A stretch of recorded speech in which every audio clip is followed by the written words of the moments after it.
Welcome to the show. We got so much to talk about today. I am so excited. Big Ten win totals have come out, and we got to tell you guys who's going to go over, who's going to go under, the exact finish of the Big Ten, and then how you get there as well. Deep dive into it. You guys do not want to miss this. Matt Leinart, former USC quarterback, jersey retirement, Heisman Trophy winner. He has been asked to unretire his jersey for recruits, and he gave the perfect answer. And I'm going to explain to you why this is the correct way to think about it, and everything else that goes along with that. Dante Moore, Oregon Ducks quarterback, put out a letter essentially about his mental health struggles and detailed the things that went on at UCLA. I tried to tell y'all. People called the kid mentally weak, but this and what he's asking his teammates to do, oh my God, this is the biggest sign of strength, and why he came back for this year, his junior year. This makes all the sense in the world, and I love it. The NCAA, well, maybe future NCAA commissioner, SEC Commissioner Greg Sankey. Oh, he is out here talking and campaigning like he is running for political office. I'm going to explain to you why he's doing this. Not just everything that he's saying, but why he's doing this. This is a power play. There are threats. They're stoking fear. There is minimizing big problems. Everything that politicians do, and I'm going to explain to you why. And also our NCAA tournament brackets, we got to put them out. We are sending you guys a link in the comments. That way you guys can join in our bracket, join in. There will be prizes. So you guys make sure that you guys click that as well. It's going to be a lot of fun. And we got to talk about Bruce Pearl. Bruce Pearl, former Auburn coach, he gave his son the job at Auburn because of the timing that he retired and everything else, gave his son the head coaching job. And now it hasn't gone as well as everybody expected. They didn't get into the tournament. And he has been criticized so heavily. And I'm going to explain to you why he's been criticized, because a lot of people aren't really exactly sure. That and so much more here on the show. Make sure that you like, share, subscribe, get notifications, tell a friend about the show, and most importantly, share, because I'm college football's truth teller. And this is the Unafraid Show.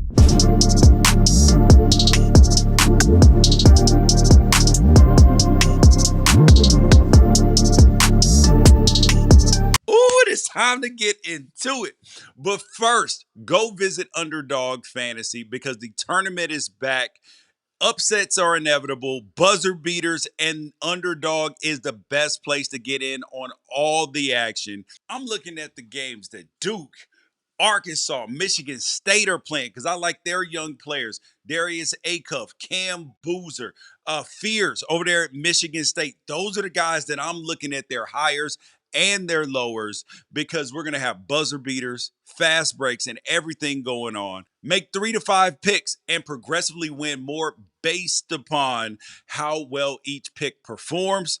Win a little bit on a decent night, win a lot on a great night, up to 250 times your money. Make sure that you guys download the app today. Use promo code Unafraid, and you're going to get $50 in bonus entries when you play your first $5. Remember to use the promo code Unafraid with Underdog. All right, let's get to it. I'm going to let you guys hear what Matt Leinart had to say about what's been happening with USC and their recruiting, because this matters. At USC, I got my number retired. There's been multiple times where people at USC have asked me if I would unretire my jersey for some 5-star prospect. And do you want to know what I told those guys straight up?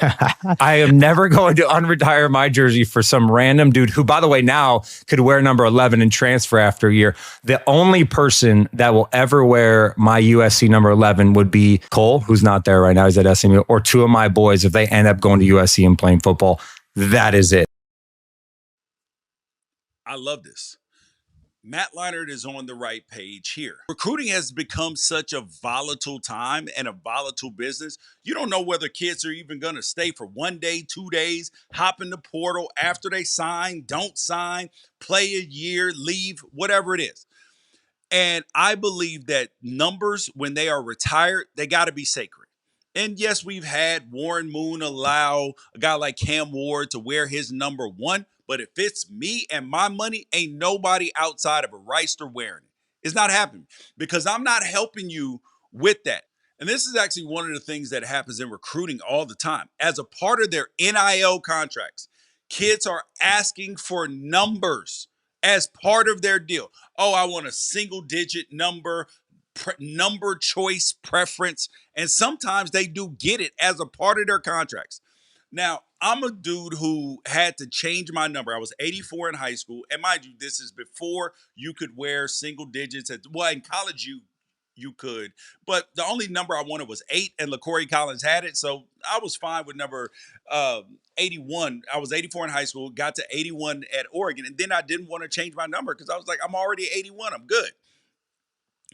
Now, the idea that recruits are so tied to numbers in high school, and I do think that this is part of the recruiting stuff, that yes, you do have to acquiesce certain things to get prospects, but at the end of the day, if number choice, outside of it being something that your dad wore, something that that is that big of a deal, you gotta wait and earn it. You got to wait and earn it. And I would tell you this, and I know that Matt Leinart said this, and I know Matt Leinart well. I believe that if you had Caleb Williams, right?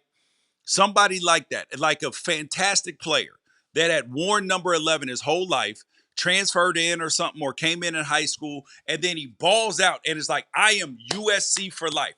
Matt Leinart, for my senior year, please can I wear your number 11? This is my greatest dream. I wanted to wear this my whole time. I've been loyal to USC, all of this stuff. I bet you then Matt Leinart would consider that. But I'm not in the opinion that you need to be acquiescing everything to recruits, that you have to have them build up, right? And this is one of the things that when it comes to NIL, is that sometimes coaches and general managers, they mess up their roster by getting a 5-star recruit or a big-time recruit and paying them more money than the starters on their roster, than the people who are causing them to win and lose games. When in reality, most freshmen, even if they're really good, like the Finneys up there at Oregon, like that's a big deal. But at the end of the day, you got to earn it. Nothing's handed it to you. And the second that you start handing out things to recruits, not making them earn it, that's when you become a problem. And the truth is, you can come in, get a number, and if you ball out, do you know what the coach is going to say to you the next year when you say, listen, I need number 5, coach, and you're the star player? He can be like, you can have number 5. You can have whatever the hell number that you want that's not attached to another star player that's older than you. Other than that, you can have it. And that's the way it needs to be negotiated, because that's the bottom line, because Stone Cold said so. Now, next up, Dante Moore, Oregon quarterback. He detailed and talked about his mental health struggles while he was at UCLA. He's a kid. And remember, I've talked about this on the show, so let me guide you through what has happened in his career. I remember when his last game at USC, he's sitting on the ground. He got his helmet knocked off. He's wearing a shiesty mask. It's not even that freaking cold outside. And I looked at him and I was like, that's a kid that quit. He got broken in that moment. And I saw it all over his face, body language, everything. I could see it happening as the season progressed. Now, mind you, people would look on the outside and they would say, this kid's broken. He's not redeemable. This isn't it. This is why nobody came in last year except for me, putting Dante Moore as a top 10 quarterback in college football. And he hasn't played. And the talent was undeniable. But people saw that moment that I saw. But the thing I tried to explain to people was, you can look at people's mental health and their growth as a human by the choices that they make. Dante Moore chose to leave UCLA to go back up Dylan Gabriel at Oregon. He knew before he got there it was not a quarterback competition. Dylan Gabriel was going to start. He was going to sit for a year and develop. Why is this important? His mother, and I told everybody this, his mother got diagnosed with cancer while he was a freshman, before he was even starting. So now this is a dude who is 17 years old, going to college. NIL doesn't make you ready for everything that is coming for you. Because a lot of times our talent and ability takes us to places, our God-given ability takes us to places that we're not mentally, spiritually, and emotionally ready for. And he wasn't any of those things ready for the moment because he was 17 years old, thrust to being a starter or in a situation where he should not have even been a starter. Now, so he goes to Oregon and he sits. And if you look at his growth last year, all the way up to that last game in Indiana, well, against Indiana in the college football playoff, throws a pick six, first play of the game. A kid who had quit and not grown, you know what he does then? Oh, he falls apart. He falls apart. But he rallied, got his team to drive down the field, kept fighting all game, even though it didn't go well. And that was how you knew why you should be excited about this 2026 season. But there's another thing that he's doing. He said, quote, I recently challenged my teammates to lead beyond the field and use our platform to support people who feel voiceless. Leadership is not just about what we do on Saturdays. It's about who we stand up for every day. As a quarterback, I'm expected to lead, stay composed, and carry my responsibility for my team. And this is coming from a kid who says, documents, early in his college career, found himself struggling deeply. He was depressed. And when you think about all of the, oh, you suck, you're great, you're overrated, oh, you're not ready to play, you're the best thing in the whole world, all of those things going on at the exact same time for a 17-year-old while watching your mother endure chemotherapy, while trying to stay focused on college football, those are the things that we have to pay attention to. And I know that fans, we look at this and we say, oh, listen, you're entertainers, you got to get over it, you're making money, all these things. People forget that you are a regular person dealing with regular issues that everybody else does. The things that people take off work for and take sick days, personal days, all this stuff, you don't get those in sports. And you don't get those when you're the quarterback. You got to show up to work. And this is a job. So I applaud Dante Moore. Good on him. I'm proud of the kid. And this is exactly why I believe he will be successful. Good decision maker. Said I needed time.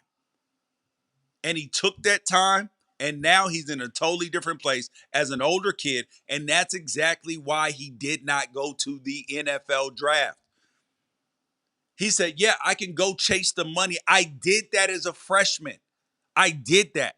Chase stardom and chase the bag. When I decommitted from Oregon so I could go to UCLA and go start immediately. I chased the bag. I did it. And now, instead of chasing the bag again, I'm going to make sure that I'm mentally, emotionally, and spiritually ready for where my God-given ability takes me.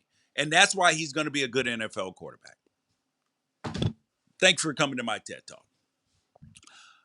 Greg Sankey, SEC commissioner. He has been doing press everywhere. He is doing the politician thing. His quotes are that of a man who is power hungry still and wants to stay in power and is offering solutions for everything, but a lot of them are non-solutions. Let's take a look at a few of them. Greg Sankey on why the playoff will stay at 12 for now. It's not my responsibility to offer predictions. It's my responsibility to make decisions. So we had to make a decision for 2026, and we'll see what that means for the future. Here's what he said about wanting a 16-team playoff. I think the playoff should expand. I've said that. I think 16 is the right number. We've done the research. If it doesn't expand, hey, we'll look at our position on things. So here's where threats come in. But 12 has worked really well.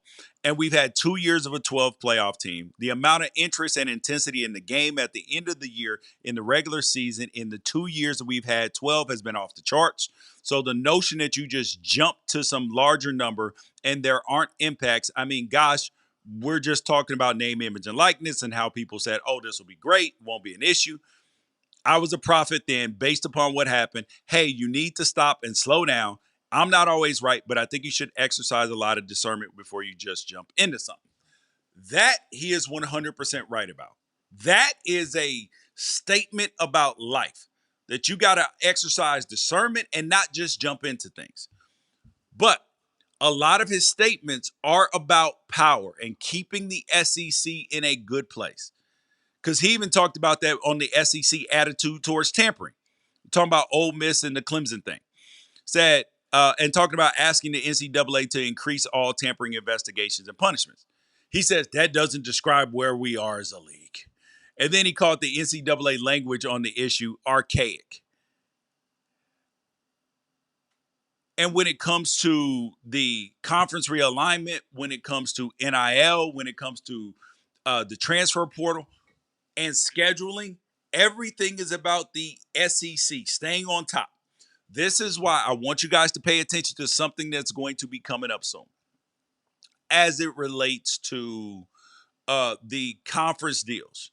Because you have the SEC deal, which is up in, I believe, 2034. The other deals are up prior to that. So if you see the other, because I believe the Big Ten, the Big 12, and the ACC are going to have all of their deals lined up with the SEC when they end, because the ACC ends around the same time too. So the Big 10 and the Big 12, their deals when they do them should end around the same time. Because when all those deals line up, it is going to create an opportunity for a super conference and more conference realignment. But if the SEC extends their deal, that is a sign that Greg Sankey, that he has no desire to do what is best for college football. Because I've said college football needs to be looked at as an enterprise and not just an individual entity.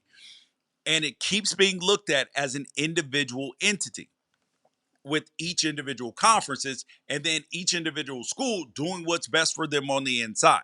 When this has to be what is best for college football, we have to grow the game and stop trying to just insulate ourselves from bad things happening to you.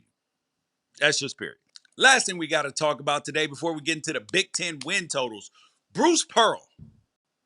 Notable college basketball coach, man you see on TV. He's charismatic. He's got something to say, everything. So there's been major pushback from a lot of his Auburn is so good. Auburn should make the college basketball tournament, even though their record, nothing about it says it. Losing record in the SEC, but he's pointing to 3 wins over conference champions.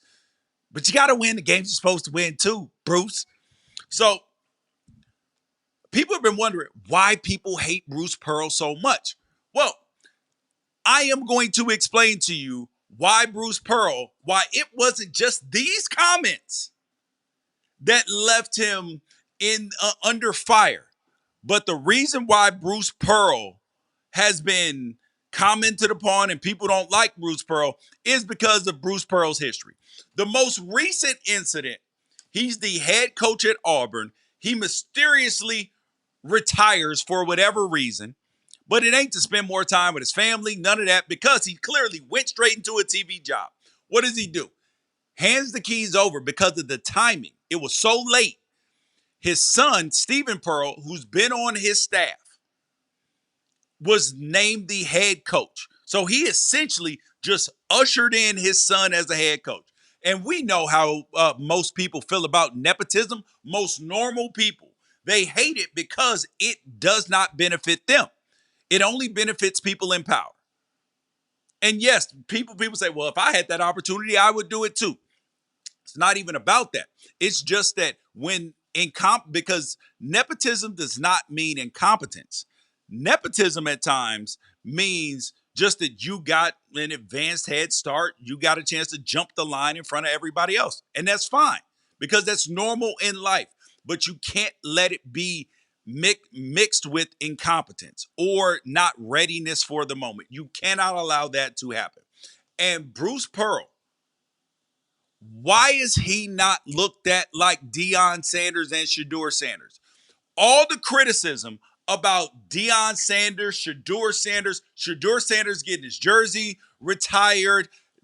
He's never played for anybody aside from his father. How's it going to work out for him? He's only been with his dad, coached by his dad, all of this stuff. Stephen Pearl has only been under his father. He hasn't coached anywhere else. Why is he not getting the same treatment? But there are other Bruce Pearl misgivings, which is why people don't like Bruce Pearl. It's not just for the nepotism. Go back to when he was a Boston College assistant. The recruitment of Deion Thomas out of Simeon, Illinois. He was 1989's Mr. Basketball then. And Thomas said that Pearl offered his grandma money, and then Pearl said to have dangled a possible scholarship to his teammate, Canaldo Kyles, in exchange for spying on Thomas. Pearl then recorded a phone call with Thomas and sent it to the NCAA, alleging that Illinois was paying $80,000 to him to commit. The NCAA got involved. Thomas denied that what he said to Pearl was true, and that was just trying to get the guy off the phone. And then Bruce Pearl, the Tennessee NCAA investigation. He invited Aaron Kraft to a cookout and told everybody in attendance to lie about it, then lied to the NCAA. Like it would have been a minor violation, but his lies ended up costing him $1.5 million in fines. He got eventually fired and hit with a 3-year show cause. In Auburn in 2017, FBI sting that affected Arizona, LSU, and many others, the whole Book Richardson thing and everything, the coaches ended up getting nothing. Pearl received a 2-game suspension, while Chuck Person received a 10-year show cause penalty, and the basketball program was put on 4 years probation. Then he gifted the job to his son. Come on, man. We got to look at things. The reason why people don't like Bruce Pearl is because all of the other stuff that Bruce Pearl has done. And now the nepotism, you can't knock what he's done with a 725 win percentage as a basketball head coach. You can't knock him, but you can knock him giving the job to his son. But you guys, though, we got so much coming up. We got the Big Ten win totals coming up. Oh, my gosh. Make sure that you like, share, subscribe, get notifications. Keep it locked. It is Big Ten win total time on the Unafraid Show, George Rice's College Football Podcast. Make sure that you guys like, share, subscribe, get notifications, and tell a friend about the show. And, of course, visit our friends over there at Underdog Fantasy. All right, so we got something new today, Ralph. We got something new today because Big Ten win totals have come out, and we got to tell everybody whether they're going to be over, under the win totals.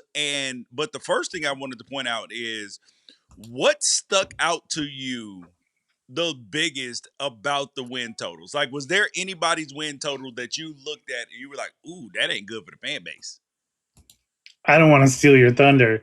Or unless you want me to lead block, I could be your fullback here. All right, who do you think it is? I see your social media. I see your YouTube comments. I see the people that come at you for your attitude about the Lincoln Riley run USC Trojans, not the USC Trojans. Yeah. Not the fan base, not historically, the Lincoln Riley run USC Trojans. People might not know that you have not a, like, philosophically, you don't love the air raid, you never have. And philosophically, you don't love what it takes to run that effective of an offense and the lack of preparation that goes into your defense. Like, people don't get it. People don't understand the respect that you have for USC through the years. They just think you're a hater. And Yes. I look at this total and I say to myself, this has nothing to do with George Wrighster at all. So at what point when we see Yeah, I didn't make this total. I did not Yeah. make this total. And 8.5, that's assuming, that could mean that your bowl game is the difference between 8 and 9 wins, that it all comes down to that. Win totals are usually fairly, they're in the neighborhood, right? They're usually in the neighborhood. We don't get a lot of shocking, Arizona State's 3.5, and then they end up winning 9 games or 10 games type things. And so if the expectation of the bookmakers, the odds makers, the people who just take data, no bias, data only, for the whole purpose to make people bet 50% on one side, 50% on other side, so that they can get their points. Like, it's in their best interest to be as accurate as possible. For USC to be in year 4 of this, and year 5 of this, Yes. and the expectation to be 8.5 wins, what sticks out to me is that has nothing to do with you. So yes. So take that how you want, USC fans. And we'll start with USC there, okay? We will start with USC, Ralph. Their win total, 8.5. Now, I'm projecting USC to go over their 8.5 win total. Because when you look at this schedule, they're not going to lose to San Jose State, Fresno State, or Louisiana. They got rid of the Notre Dame game, so that they traded Notre Dame for San Jose State. They traded a possible win for a loss. I'm sorry, a possible loss for a win. Okay, and then this is where stuff gets weird on them. They got at Rutgers. Okay, that should be a win. Granted, it's across the country, but you're a more talented team. You should win that football game. But here's where things get tricky for them, Ralph. When they have to go and when they have to play the Oregon Ducks, that's when things get crazy for them. And I know that everybody is looking at that saying, well, they're playing at home. They play better at home, all this stuff. This is the moment where Lincoln Riley's the championship window is open is going to get put to the test. It is going to get pressure tested immediately. And they're going to lose that game to Oregon. Then they're going to have Washington at home, which ordinarily, I actually think that Washington might be a fighting chance, but I'm not even sure about their situation with Damon Williams. And then I think they lose to Penn State, so I think they beat Washington only because they're playing in LA and they just lost to Oregon, unless they collapse after that. And then they will lose at Indiana as well. And they will lose to Ohio State. Well, sorry. Yeah, so I got Oregon, Penn State, and either Indiana or Ohio State. But you like the over. I do like the over because I think that they are getting better, so they will scratch out one of Oregon. Well, they won't beat Oregon, but Penn State, Ohio State, and Indiana. They'll squeak one of those out. I think a requirement for USC to hit the over, and I like the over too, is that they at the very least, they got to go 1-1 at a minimum coming off these 2 byes. So Wisconsin's a non-negotiable. You gotta win that game. Indiana, that's going to be tough, but at a minimum, you got to get one of these road wins coming off a bye. I think that's super important. And if they can do that, it should be easy money. It should be the easiest money. The worst possible thing that could happen for this team, I think, they lose to Washington. Yeah. Because if you're at some point where you just ran 4 teams out of the building on talent alone, and then you go back-to-back losses at home, I think that's tenure ending. I think that's like James Franklin writing on the wall. Let's see which assistant Oregon and then Washington. the chances of you losing at Penn State and then at Camp Randall, Ohio State, Indiana, that goes way up. Like Yeah. the bottom could fall out of this thing, Ralph. That's when you got to look at the staff that is at USC right now, and you have to find the most non-threatening name that isn't going to put you in a Clay Helton position to have hired somebody who took over and then give you like 5 seasons of mediocrity. So when I pull up the staff, you notice they just brought in Gary Patterson, who has the head coaching experience at TCU.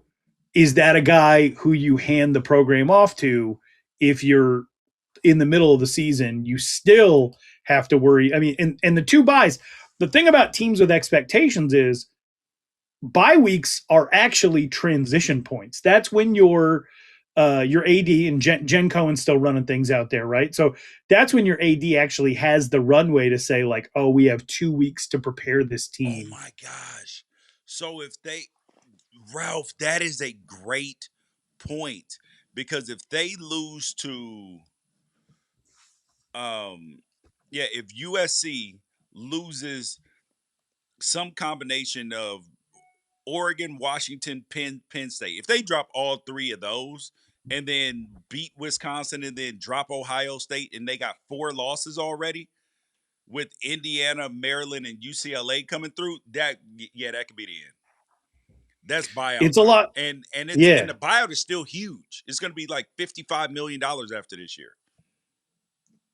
But it's USC, and the standard out there should be like when you watch Penn State make these moves mid-season and you watch schools like Florida State and USC wrestle over it.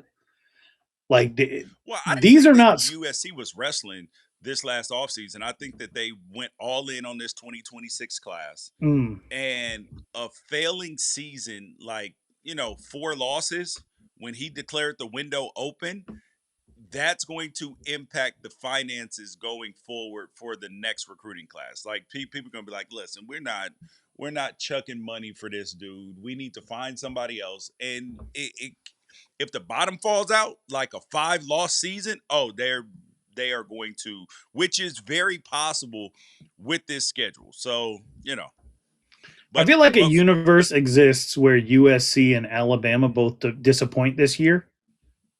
And then Kalen DeBoer reunites with Jen Cohen in LA and kicks off like a massive run of USC success. It's possible. See, and the people will say that I hate USC. If I hated USC, I'd have picked you to win 7 games this year. But college football truth teller here, I think that 9 games feels appropriate. I think they'll be on the cusp of a playoff spot. Yeah, but there is also the possibility that there is 5 losses staring you in the face without Notre Dame. That would be atrocious. All right, the next team up, the Ohio State Buckeyes. Boy, there's a lot of people that are picking him to win the national championship. They love Julian Saying, Jeremiah Smith. Obviously, Brian Hartline left, new coordinator. Matt Patricia's back, making $8,000 million a year. But this Ohio State team, Ralph, their win total is only 9.5, which feels, when is the last time that we've seen an Ohio State team not with a double-digit win total? Honestly, George, I don't remember. Like, I just pencil them in for double digits every single year. Ryan Day's entire tenure is double-digit winning seasons. We're reminded of that by their fans all the time. And we're past the born on third accusations. We're well outside that.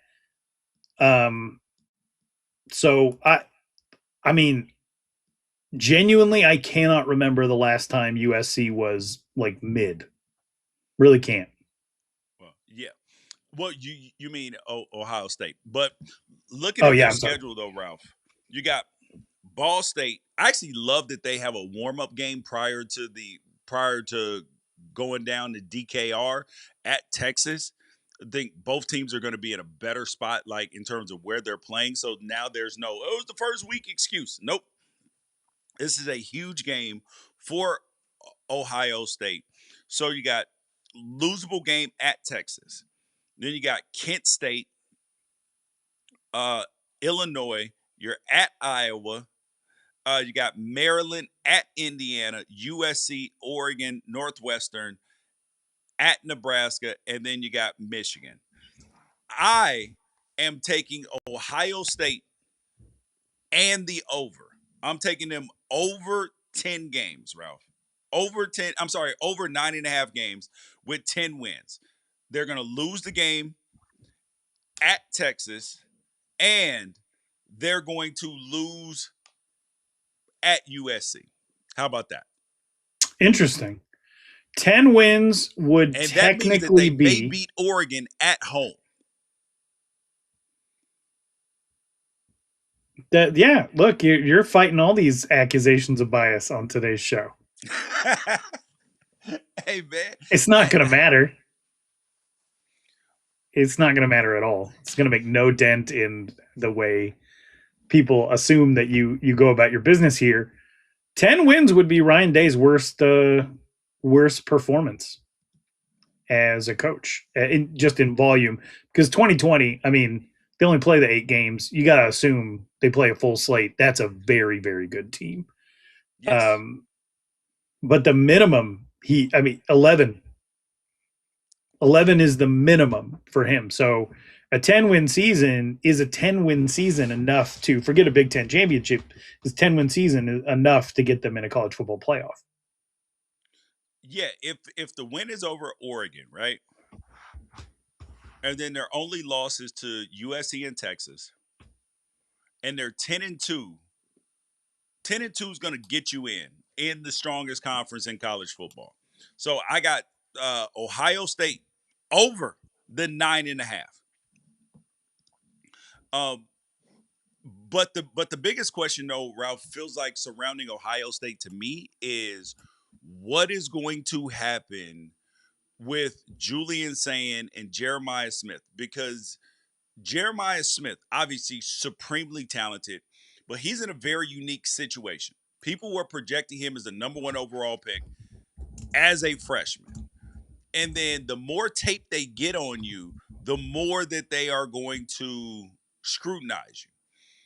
And you're going to have a situation where he's on his quote-unquote revenge tour. Everybody's got to feel it.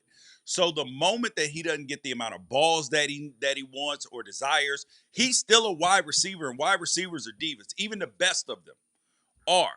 And that could disrupt the way that this team is going. Breaking in a new offensive coordinator, it is going to. And is Ryan Day calling plays this year?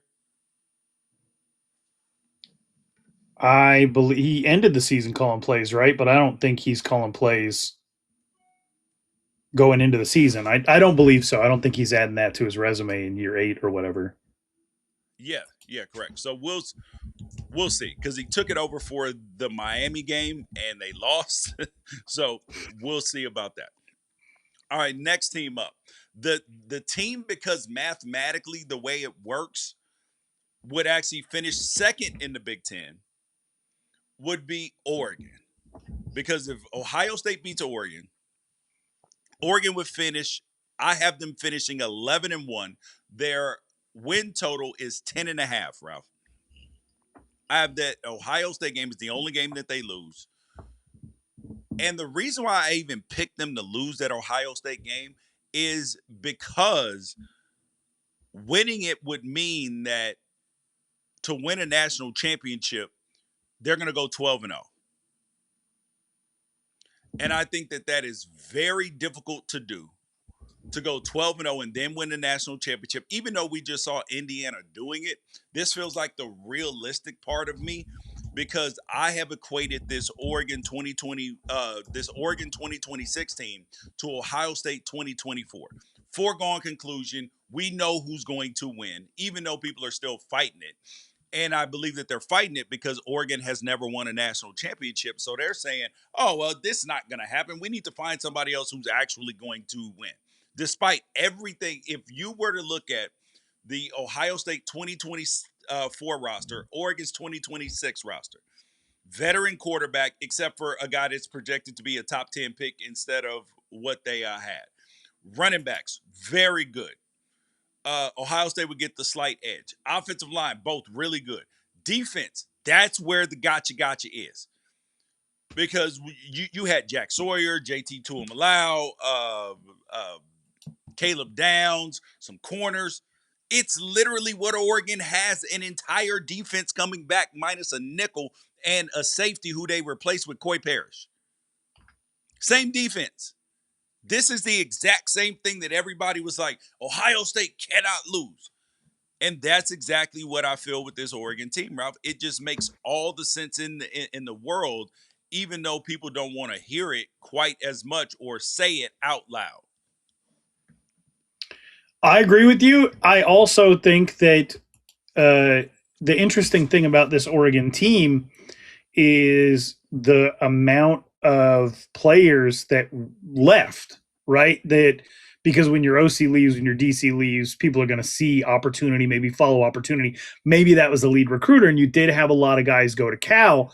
And so if anybody is doubting or wants to bet the under for 10.5, you got to understand that a lot of those guys got replaced by people who are ready to go.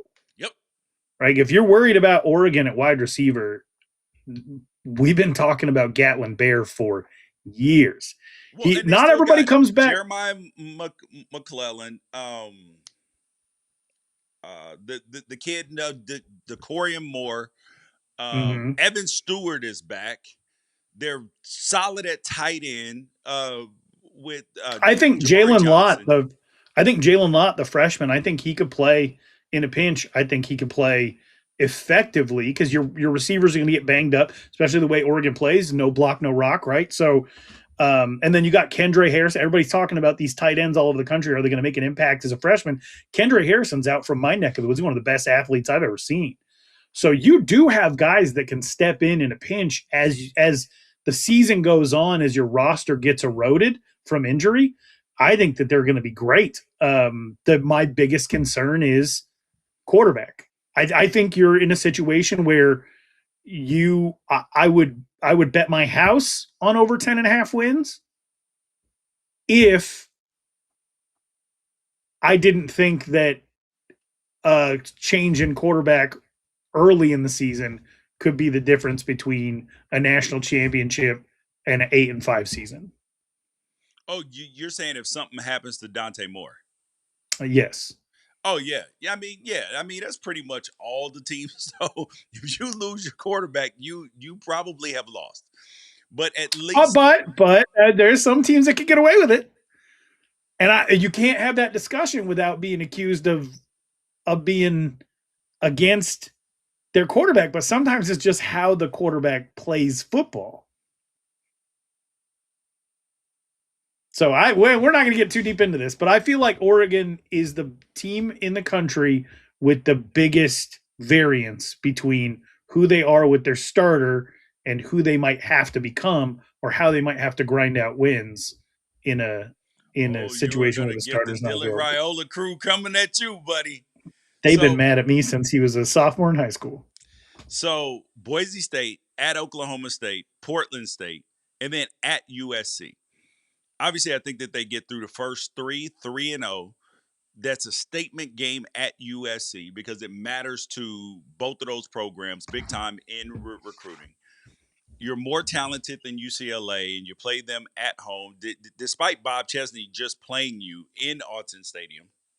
So that could be a competitive. I mean, I think UCLA is going to be much more competitive this year. They're going to beat Nebraska. Illinois, I think, and we pointed this out, tough game.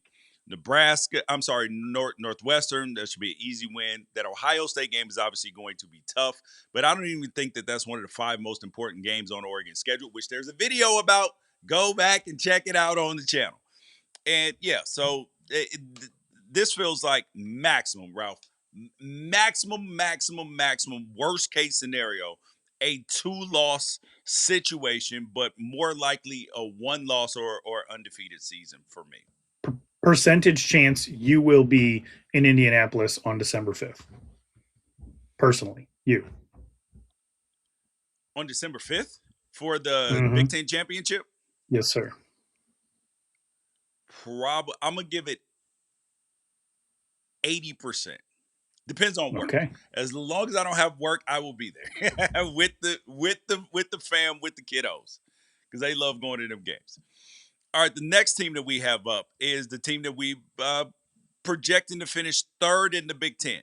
That is the Michigan Wolverines. Their win total is just like USC's, 8.5, and I have them going over as well, Ralph. I am a Kyle Whittingham believer.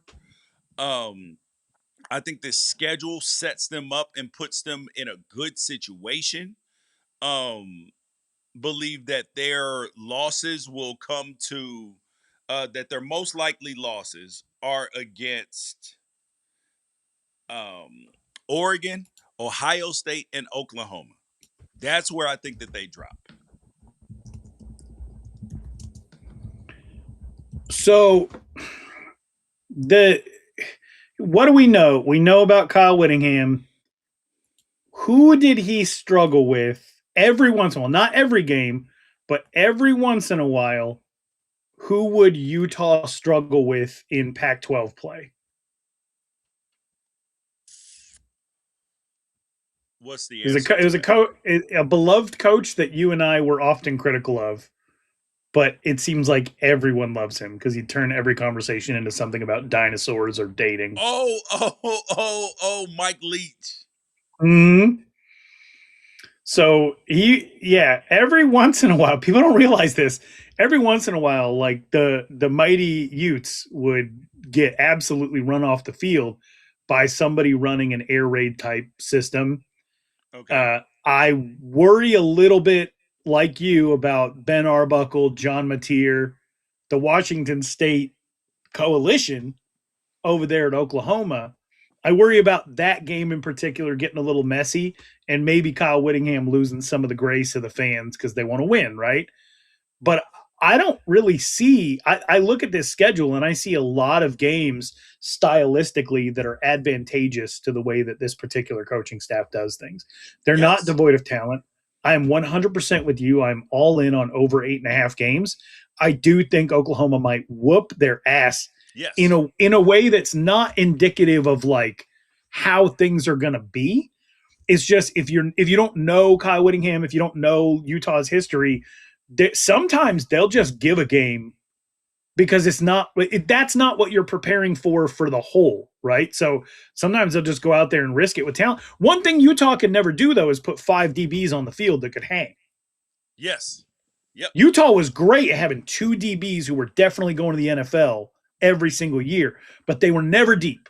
And Michigan could be deep. Michigan could solve it. This could be a really special year for the Wolverines, but I worry about that Oklahoma game quite a bit. Oh, I definitely. The Oregon, Ohio State, and I do believe that all of this comes down to one player, Ralph. One player.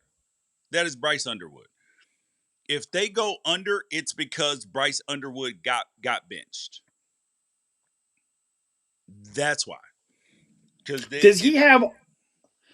Bryce Underwood have all the tools that a Devin Dampier had to be able to get out of trouble and just extend a drive? No. Devin Dampier, the quarterback now at Utah, he is much more elusive. So that affords you the opportunity to extend plays way more. Bryce is a good athlete, but he's not he's not a dynamic runner. And I think that's the difference. All right.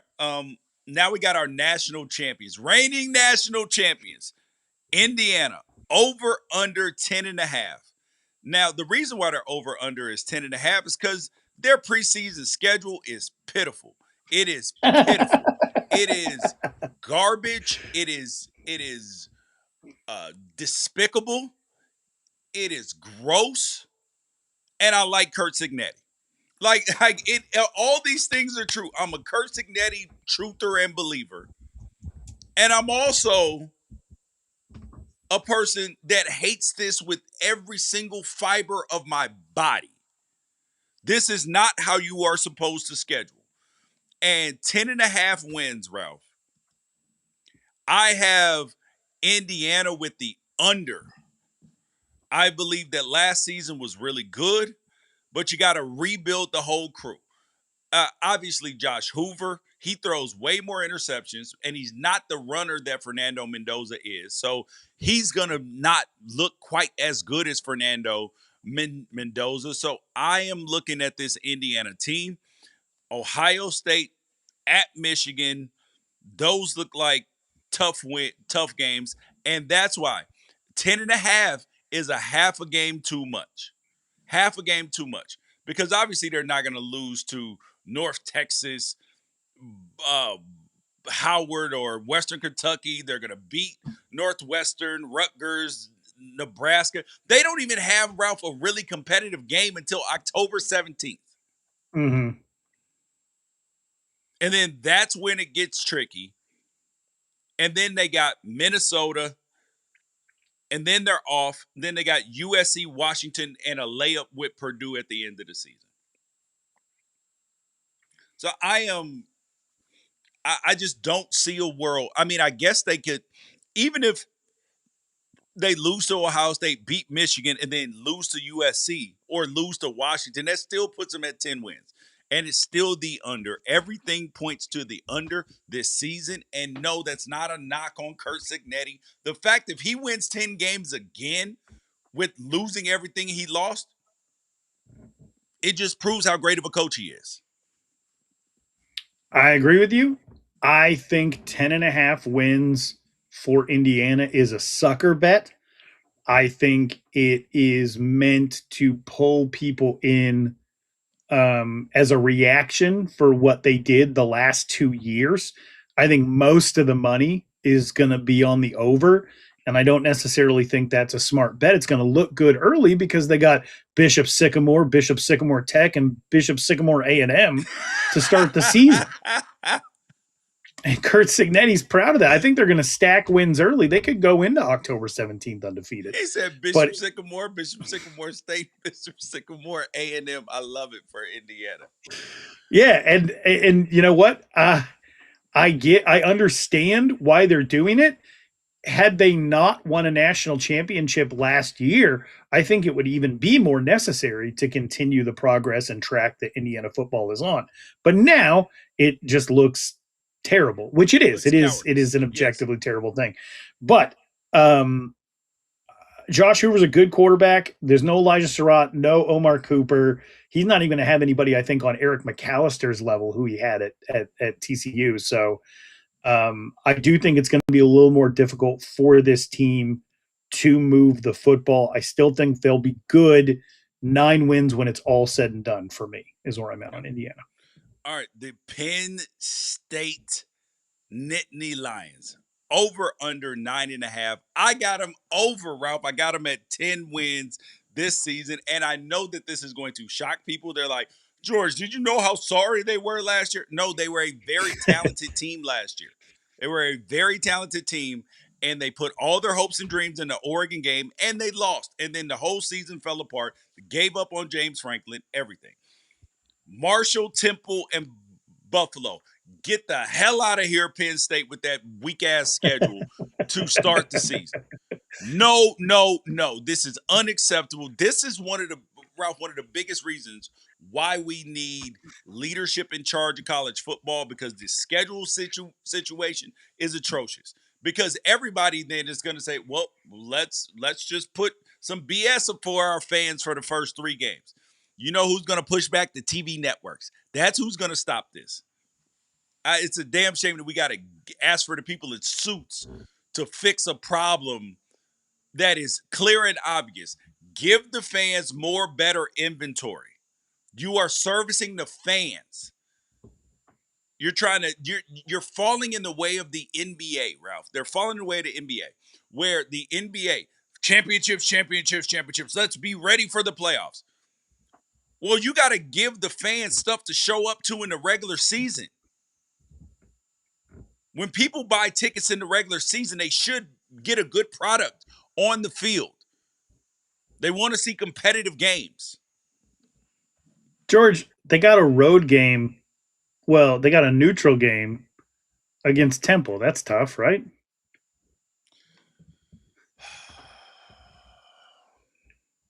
I'll tell you what. Here's a more interesting over under for me.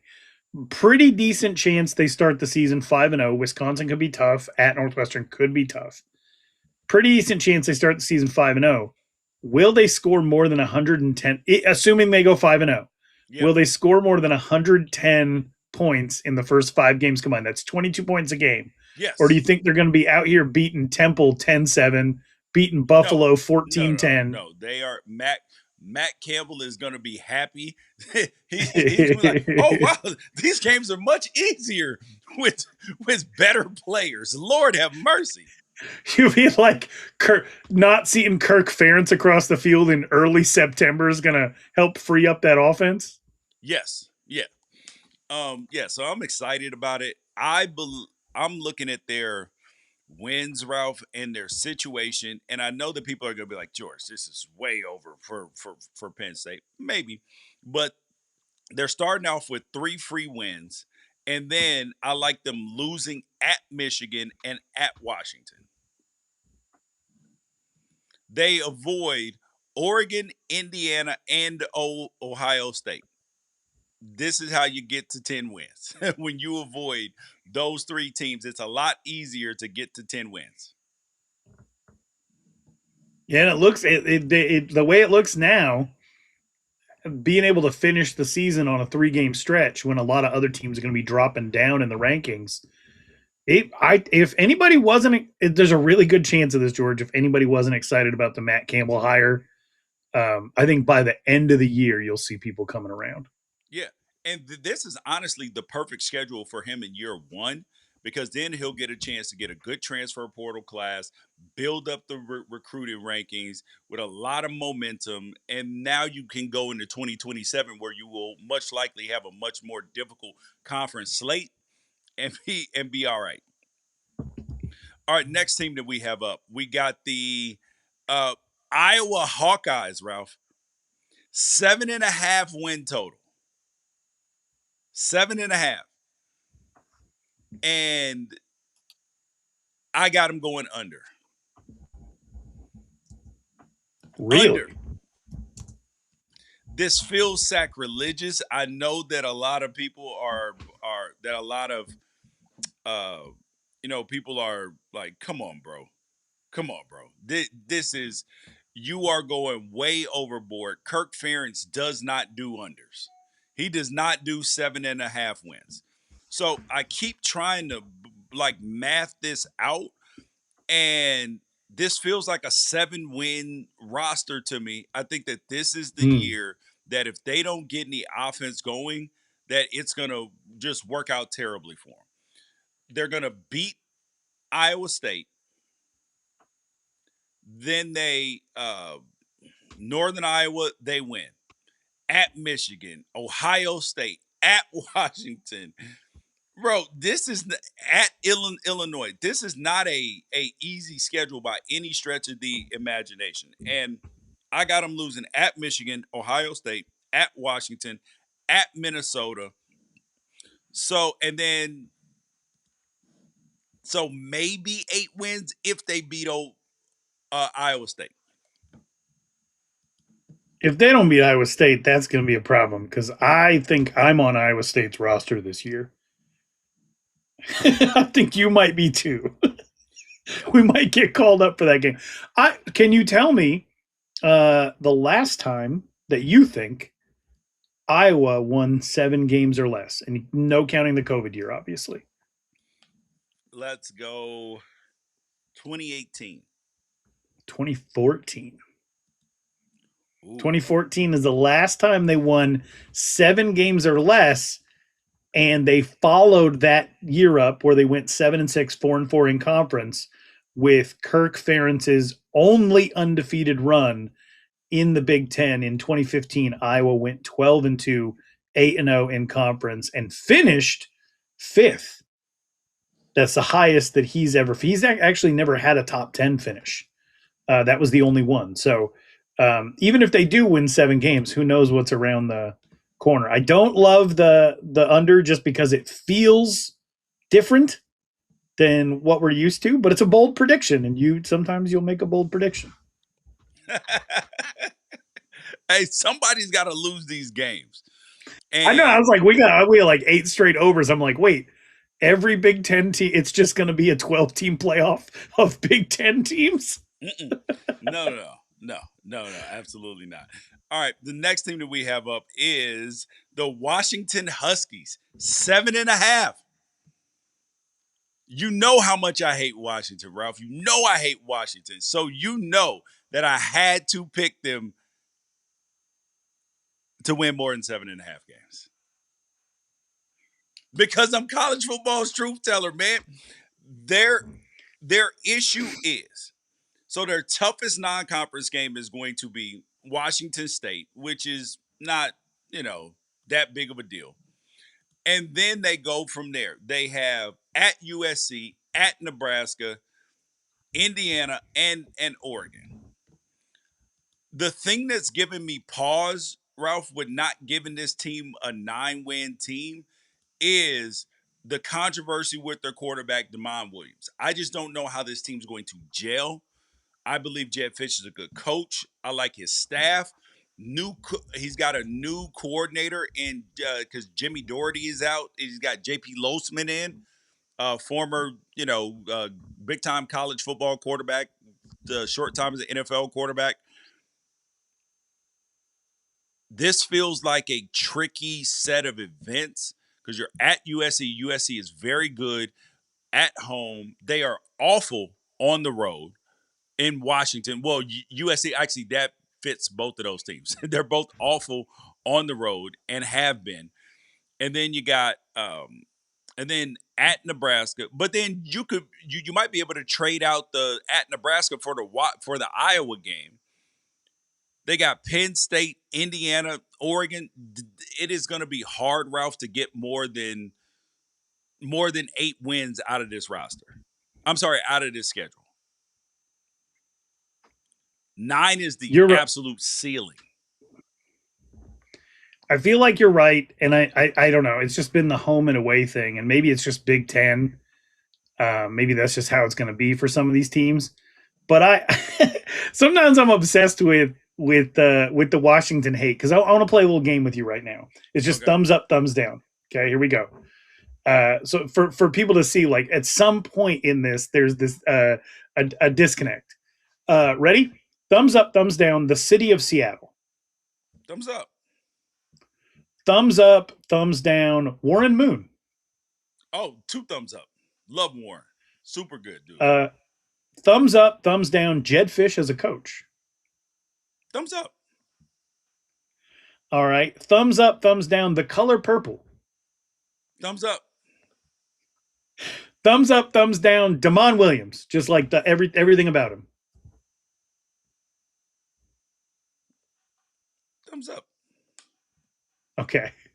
Huskies as a pet, like just as a dog. Thumbs down. Because I'm thumbs down on all dogs that are shed. So that's not a husky thing. It's just any dogs that shed, I'm thumbs down because I don't like hair all over my house. Even though I can appreciate them from afar, and huskies look very, very nice. I'm just thumbs down on all dogs that shed. Would you go on a dog sled? You love white people activities. 100% I would go on a dog sled. So thumbs up for dog sleds. Up. Okay. All right. University of Washington as an institution. Oh, thumbs up. Very good school, research institution. Bro, super thumbs up. Okay. Washington football.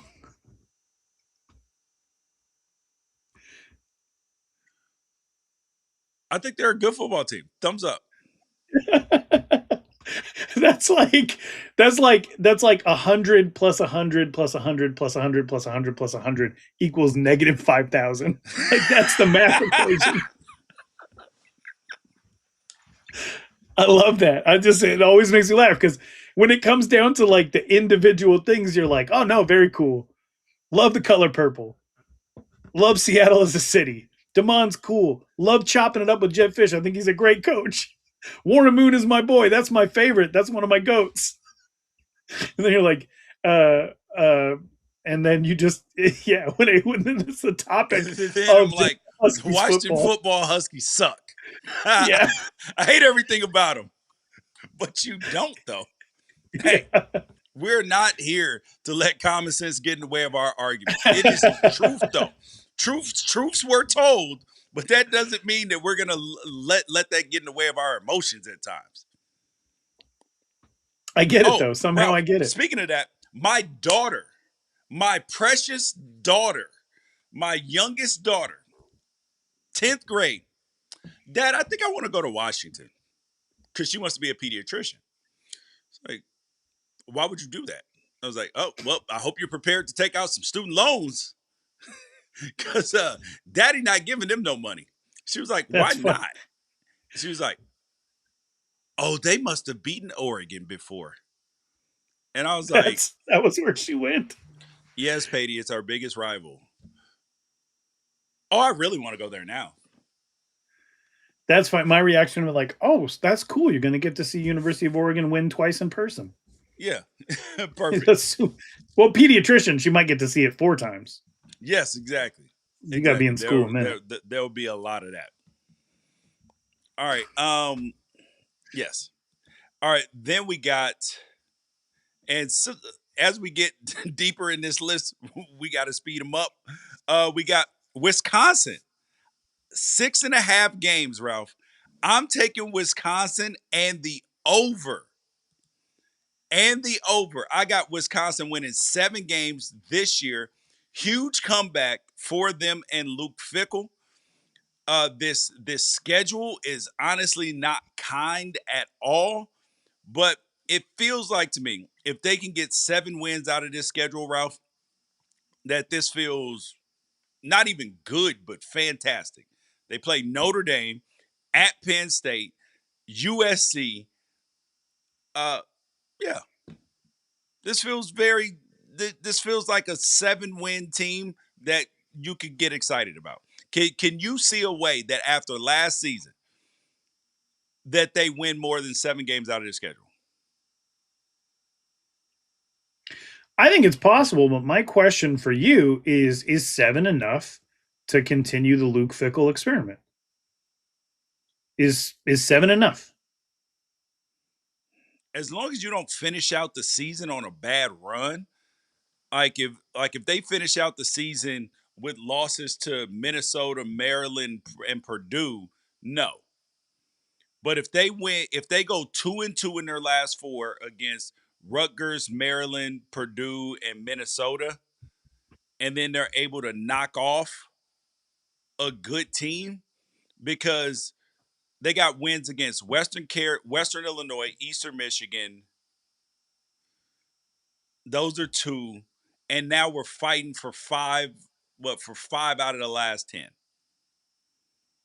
If you can go 5-5, if they can go 5-4 in Big Ten play and lose to Notre Dame, I think 5-4 in Big Ten play would be good. Okay, so what about 6-0 at home with a losing record in the Big Ten, but a win over Notre Dame? So 7 wins the hard way. Do you think that would do it? Yeah, 6-0 at home with a win over Notre Dame. That would put them in a way that their fans are like, hell yeah, we'll take that. But that includes a loss at Purdue.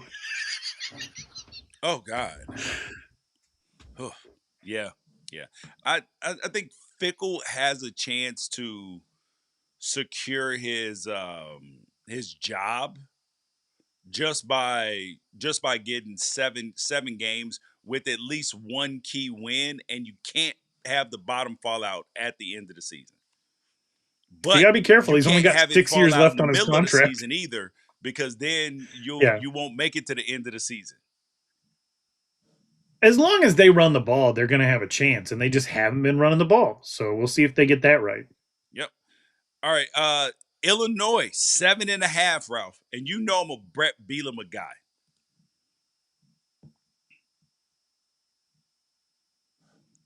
I like them to go under. Ooh, okay. I think that it's going to be that they lost their defensive coordinator. It's going to be a little bit of a rebuild. But this doesn't mean that I'm down on Illinois. Down on Illinois more for this season. And then I think that there's a big bounce back the following season. That's kind of the point. Like, if you're going to have Brett Bielema coach your team, right? Like, you raise the floor. The before Brett Bielema was hired at Illinois, they had 3-win season in 2016. They had a 2-win season in 2017. They went 2-6 in the COVID shortened year, but they wouldn't have got to 5 wins in that year. Since hiring Brett Bielema, the floor has been 5 wins, but they've also reached 8, 9, and 10 wins over 3 of the last 4 seasons. And so, yeah, I think you, if you're an Illinois fan and somebody tells you that your floor is 7 wins, you're like, hell yeah. It reminds me of the end of the Ron Zook era, when, what ultimately got him, didn't he go to Florida for a minute? Yeah. Yep, he was. Or was he at Florida before Illinois? Before Illinois. Oh, okay. But when Ron Zook ended his tenure, yeah, you're right. He was at Florida and then Illinois, but he ended his tenure, 7-6, 6-6. Even a little bit of like dabbling in the AP poll. I think that's kind of the sweet spot for Illinois. If you can, and that also justifies kind of some of this scheduling that people talk about of stacking wins early in the season, which explains maybe why people do it. But the Duke game is respectable. They beat the hell out of Duke in the second half last year. I think they're going to do it again this year. But as long as the wheels don't fall off, having the bye going into hosting Oregon, you said you feel like is one of the more dangerous games this year. If they're able to pull that off, even if they only get 7 wins this season, they're going to be burning couches in the street. Like that's an incredible year, coming off of a huge buildup into competing for a spot in the college football playoff. Yes, 100%. All right, next team up. We're at the Minnesota Golden Gophers. 5, is that 5.5? Damn, 5.5 wins. I got them with the over. Me too. They returned their quarterback, returned their running back. Those are significant things. And Drake Lindsey is a very good quarterback up there. If he stays at Minnesota again after this year, he's going to make if he decides to leave, he's going to make a mint in the transfer portal. He's going to be one of them players that they try to pry him out of Minnesota. Ralph, 5.5 wins. I got the over. I got them actually getting to 7 wins. I know a lot of people aren't seeing it, but I believe that their head coach, PJ Fleck's a good coach. And they're one of those teams that they have to have, that they're like Illinois, that the right set of circumstances has to happen, that they have to have veteran players there for a couple of years, and then they can, hit that 10-win mark. But this non-conference schedule, Eastern Illinois, Mississippi State, Akron, if they get Mississippi State, they are going to be in a good way.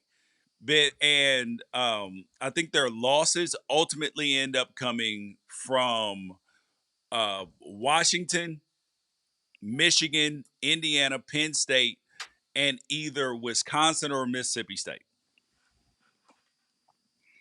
They have senior leadership at quarterback. They have senior leadership at running back. They've been frisky. They're recruiting well. In my opinion, they're recruiting well. I might differ than some of the recruiting agencies or whatever. My big thing on them is, do they have big playability? Can they get a big chunk? I'm interested to see. They bring back Javon Tracy. He was their second leading receiver last year, was originally at Miami of Ohio, and he's older.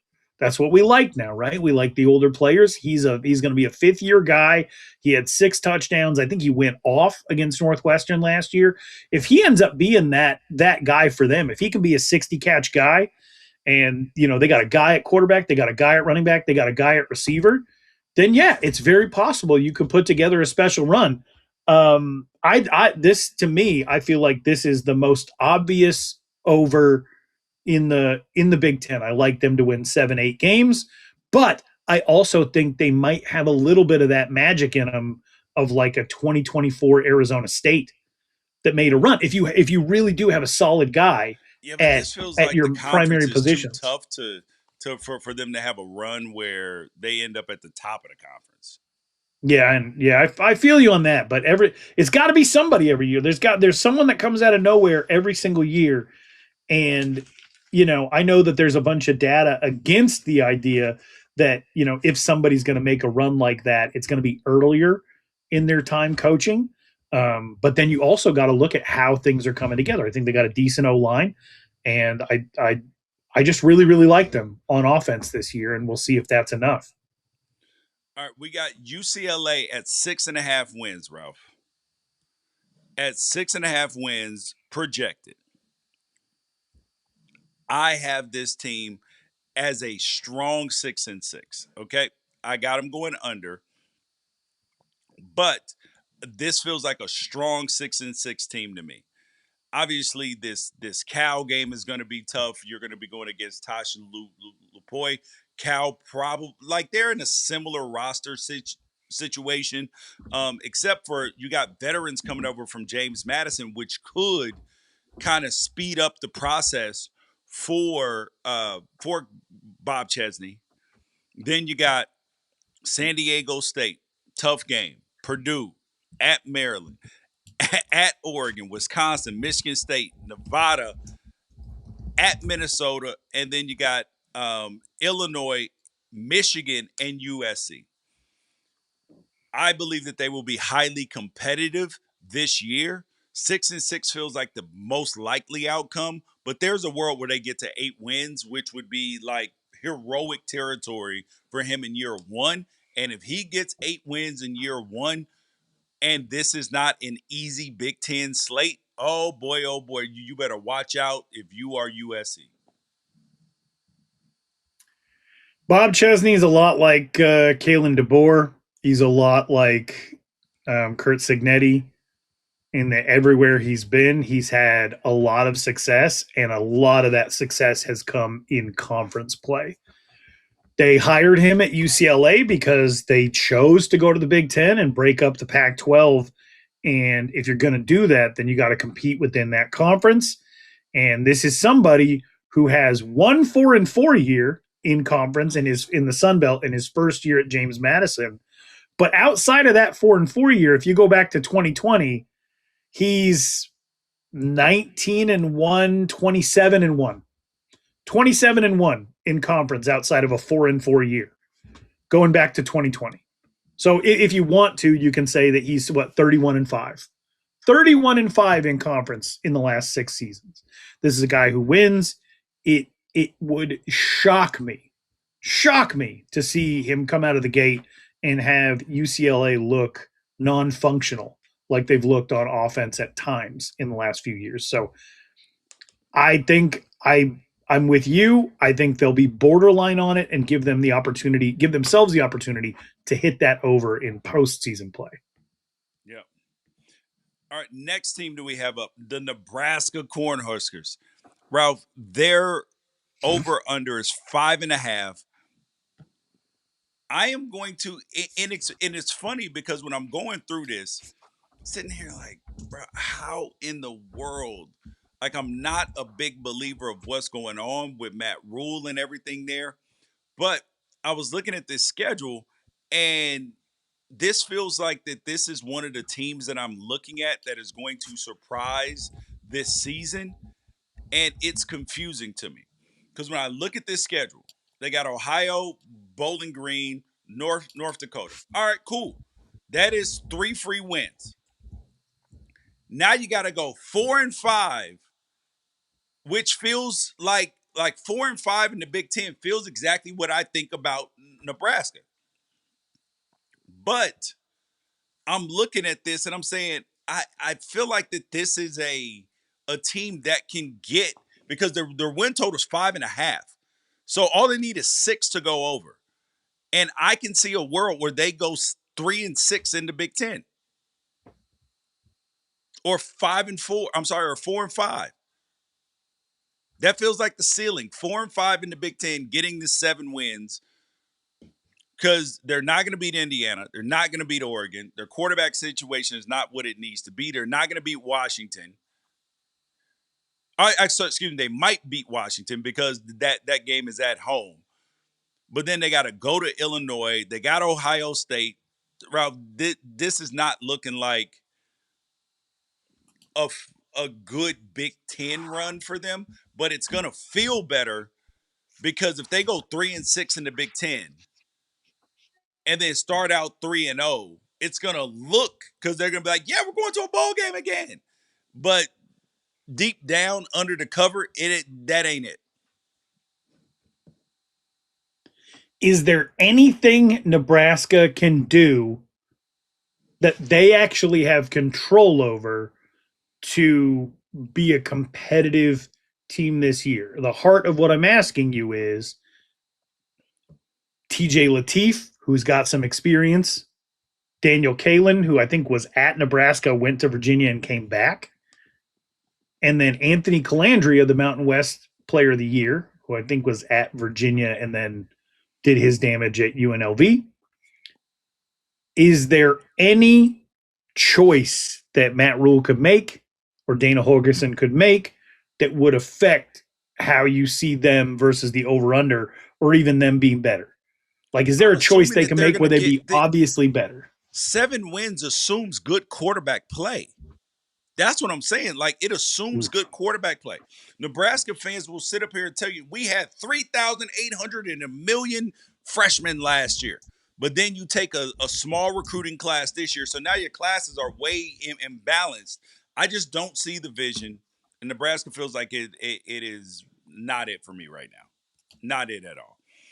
But we're actually going to finish up the Big Ten teams. I'm going to put the graphic on the schedule so you guys can see it all at once.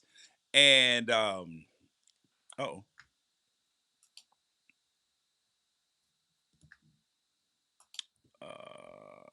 okay, here we go. Ralph, here are the win totals.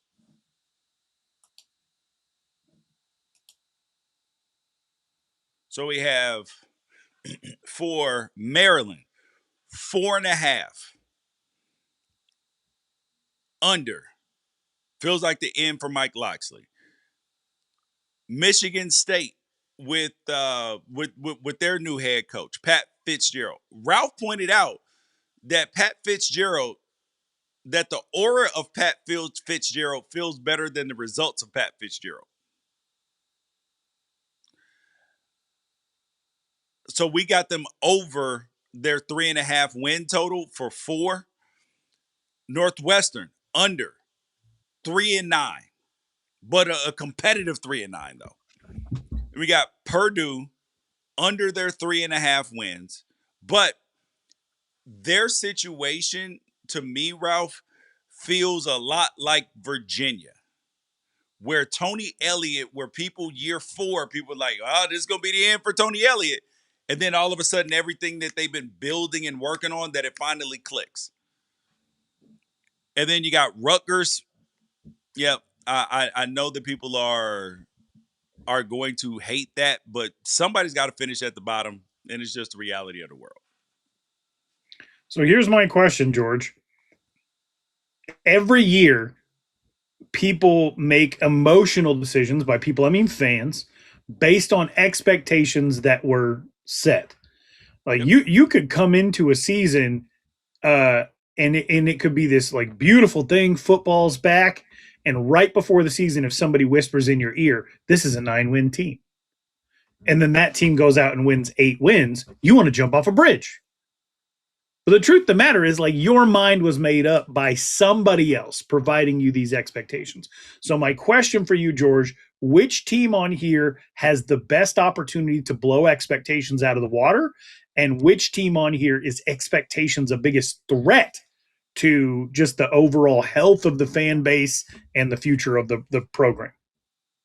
Oh, I think the answer to both of those is, well, that I could answer USC for both of those questions is that their win total's 8.5. And if they go 10 wins, hallelujah, right? But also the way that their schedule is set up, you got Penn State, Oregon, Ohio State, and Indiana all on the same schedule. That could get you down to 7 wins too, if the bottom falls out.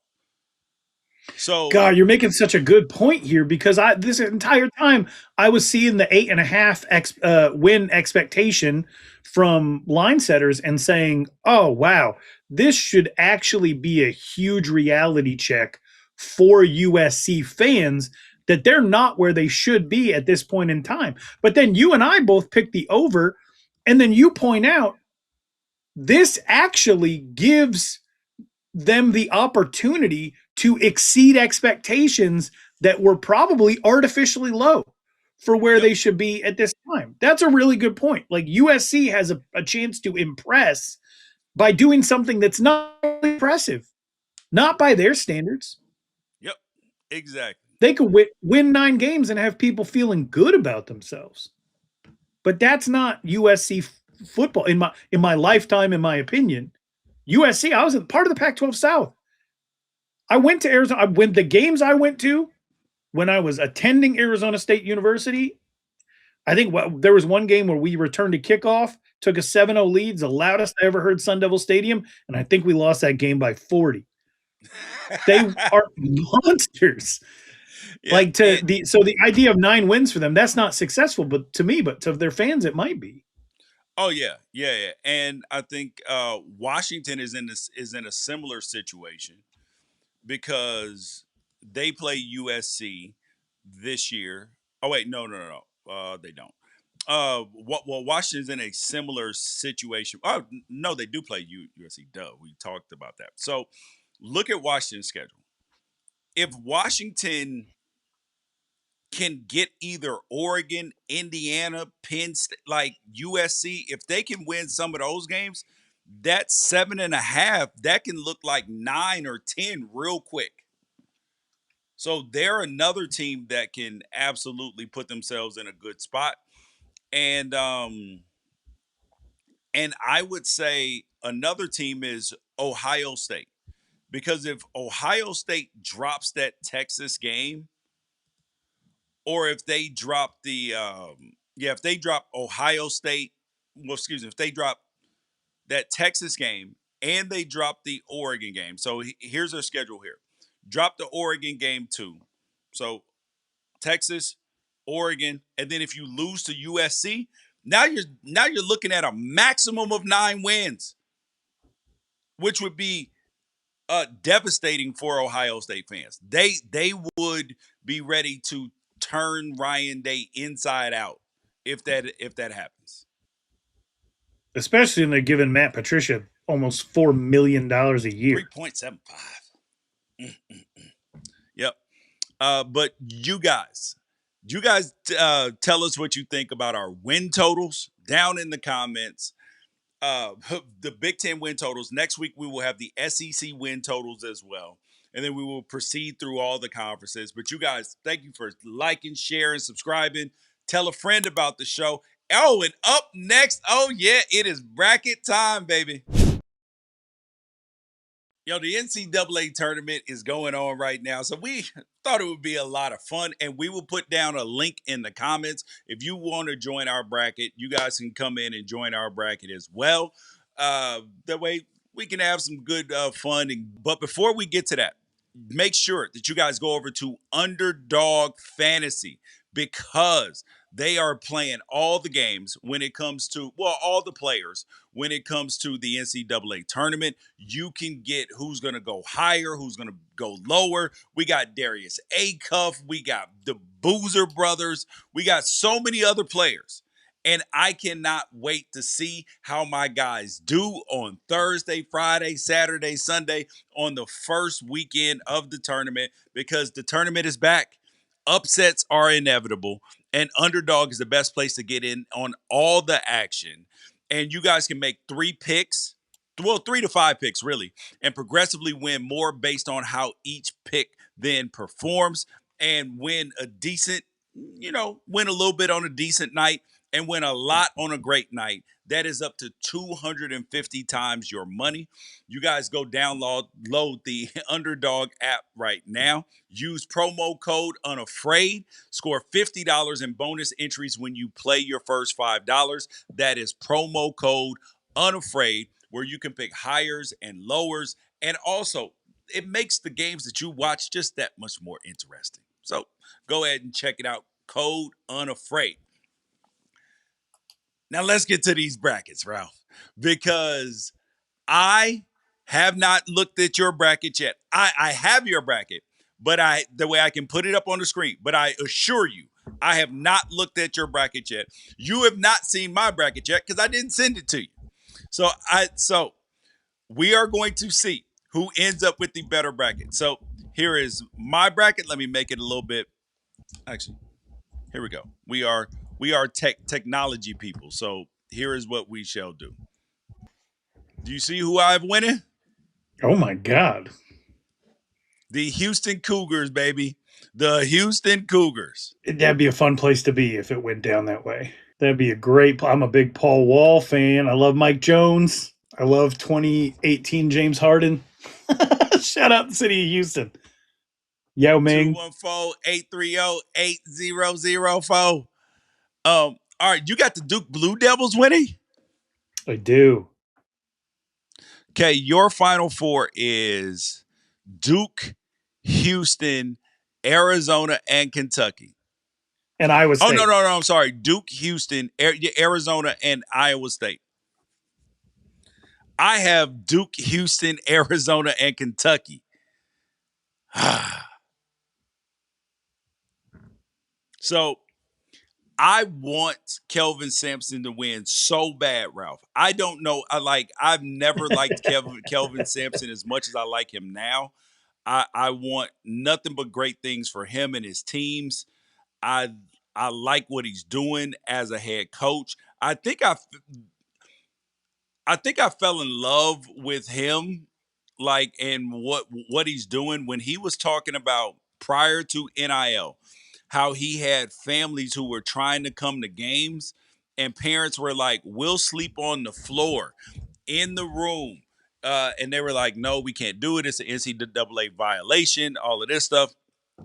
So yeah, that's when I fell in love with Kelvin Sampson.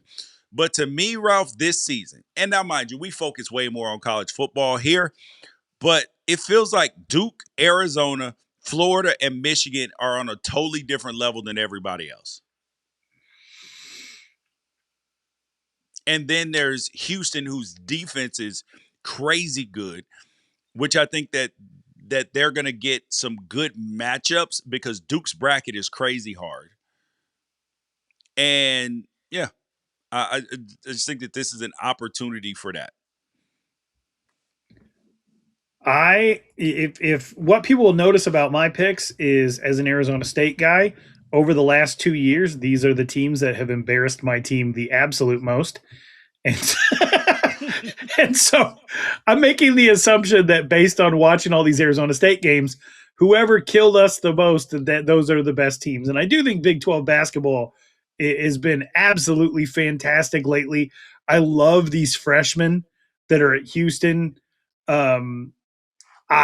Harwell is a monster. Duke is so good this year. It's very easy, very, very easy this year to see the separation. Like, I don't think we're gonna have anybody outside of a 2 seed in the Final Four. I really don't. Iowa State is probably, to me, the highest effort team, and they're not all effort. They're very skill-based as well. And then Arizona has a player named Koa Pete, who I covered at the high school level. He's Andrus Pete, the Stanford legend, and probably made $100 million playing in the NFL. Andrus Pete's youngest sibling. They have 8 kids in that family. I think every single one of them played collegiate athletics. Koa Pete's the youngest, and he won a championship his freshman year of high school, sophomore year, junior year, and senior year. Then he helped Arizona win the Big 12 regular season and the Big 12 conference tournament, and he was the leading scorer. I have to believe that if he wins 4 high school championships, the Big 12 tournament, and the NCAA tournament in his freshman year, that got to be the greatest 5-year run of basketball I've ever seen before someone reaches the professional level. And I think there's a possibility he might not even be a top 5 pick. That's how talented the field is this year. So I love these 4 teams to be there. I feel pretty confident that these 4 teams will be there. I think Michigan will be the biggest disappointment. But I do think that Duke gets it done. Interesting thing about living out here in North Carolina, no one actually likes Duke. There's not like a bunch of Duke fans running around. It's like anywhere else. It's like you got a few Duke fans here and there, but in the state of North Carolina, they're all about NC State, North Carolina, Wake Forest, all those teams. Duke fans are pretty few and far between. Yeah. I appreciated Duke with Coach K, but then I think it got tricky for me. So who are your biggest? So my double-digit seeds I have winning. I got Northern Iowa beating St. John's. I got South Florida beating Louisville. I have McNeese State beating Vanderbilt. And then I have Miami of Ohio. I like them because everybody's been talking trash about them and so I hope that they come out and beat the SMU in the play-in game and then beat Tennessee. I want that more than anything. Then I think I got Hofstra winning. I got a bunch of them winning, and Missouri beating Miami, and who do you have winning? Oh, you got South Florida beating Louisville, so we're there. Yeah, I love that I love that you're a Miami of Ohio guy when the truth of the matter is, like, you don't get sentimental over underdogs like that. Not in football. I don't care about your feel good story at all. You got Texas A&M beating St. Mary's. Which, how much of an upset is that really? No, it's not. It's not. You got Santa Clara beating Kentucky in the first round. Coach Cal's not the coach there anymore, Ralph. That's true. It's true. But Santa Clara is coached by Herb Sendek, and he was an Arizona State coach for about 10 years. It took him this long to make the tournament. He did get Jalen Williams to the NBA, and Jalen Williams got an NBA championship now. Former, also same high school as Koa Pete.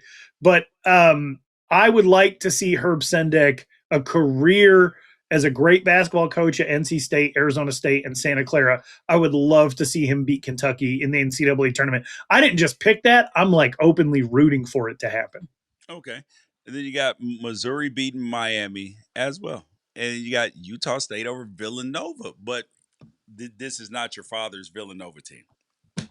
And if Utah State wins that game, Arizona State might hire their coach. So I have a vested interest in that one as well. I do. Everything runs through Tempe, Arizona, even though we're not a good basketball school. All right, well, you guys, that is Unafraid Show for the day. Make sure that you like, share, subscribe, get notifications, tell a friend about the show, and hop down in the comments for the link to the pool. You guys can hop in, and we'll tell you what the prizes will be too. Peace out.